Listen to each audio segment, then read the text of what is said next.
আসসালামু আলাইকুম। এখন তৈরি করব মিষ্টি কুমড়ার বড়া। তার জন্য এখানে আমি একটি মিষ্টি কুমড়া কেটে নিয়েছি। এখন আমার পছন্দ মতো ছোট করে স্লাইড করে কেটে নিব। একদম পাতলা পাতলা করে কেটে নিব।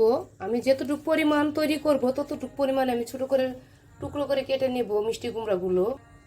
সবগুলো মিষ্টি কুমড়া এতটুকু পরিমাণ পাতলা করে আমি সবগুলো কেটে নেব। সবগুলো মিষ্টি কুমড়া আমি পাতলা করে কেটে নিয়েছি। এখন ধুয়ে বাকি মশলাগুলো তৈরি করে নেব। সবগুলো মিষ্টি কুমড়ো আমি একটা কাঁটা চামচের সাহায্যে ভালো করে ছিদ্র করে নেব, যেন মশলাগুলো ভিতরে ভালোভাবে প্রবেশ করে। তার জন্য আমি একটি কাঁটা চামচের সাহায্যে কুমড়োগুলো একটু ছিদ্র করে নিচ্ছি। সবগুলো মিষ্টি কুমড়ো কিন্তু আমি ভালো করে ছিদ্র করে নিয়েছি। এখন বাকি মশলাগুলো তৈরি করব। একটা বাটি নিয়েছি। প্রথমে এখানে আমি 2 চামচ পরিমাণ বেসন দিয়ে দিলাম, 1 চামচ পরিমাণ চাউলের গুঁড়া, আর এখানে বেটে রাখা রসুন, পেঁয়াজ আর জিরা বেটে নিয়েছিলাম, এটাও দিয়ে দিলাম। এখানে আমি 1/2 চামচ ধনিয়ার গুঁড়া দিয়ে দিলাম, স্বাদ মতো মরিচের গুঁড়া, যতটুকু পরিমাণ আমি ঝাল পছন্দ করি অতটুকু পরিমাণে দিয়ে দিয়েছি, আর 1/2 চামচ হলুদের গুঁড়া দিয়ে দিলাম, স্বাদ মতো লবণও দিয়ে দিলাম। বড়াটা আরো মজা হওয়ার জন্য এখানে আমি চিংড়ি মাছ বেটে নিয়েছিলাম, এটাও দিয়ে দিলাম। চিংড়ি মাছগুলো কিন্তু আমি খোসা ছাড়িয়ে ভালোভাবে ধুয়ে বেটে নিয়েছি, এটাও দিয়ে দিয়েছি। পরিমাণ মতো একটু সরিষা তেলও দিয়ে দিলাম। এখন সবগুলো উপকরণ ভালোভাবে মেখে নেব। সবগুলো উপকরণ ভালো করে মিক্স করে নিব। অল্প অল্প করে পানি দিয়ে ভালোভাবে মিক্স করব।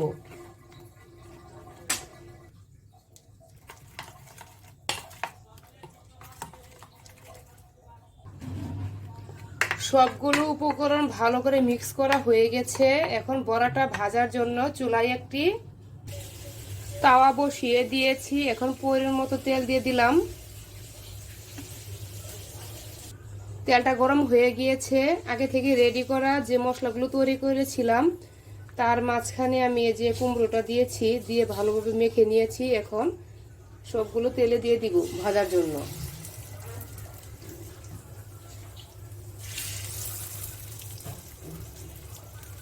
ভালো করে অল্প আঁচে আমি ভেজে নেব।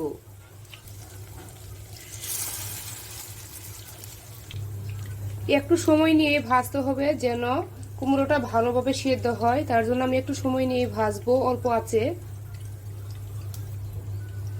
এক পাশ ভাজা হয়ে গেছে, আরেক পাশ করে দেব ভাজার জন্য।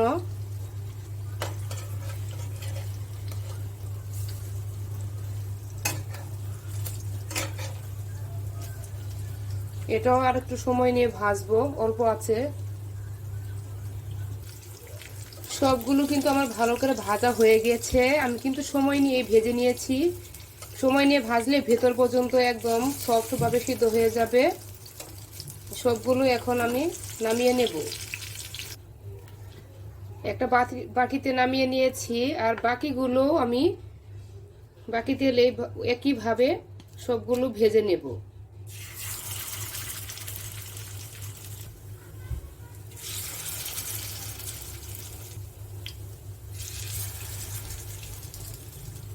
সবগুলো আমি অল্প আঁচে ভাজবো।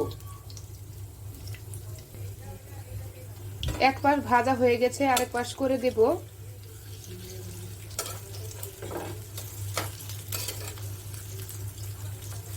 আর একটু সময় নিয়েই ভাজবো।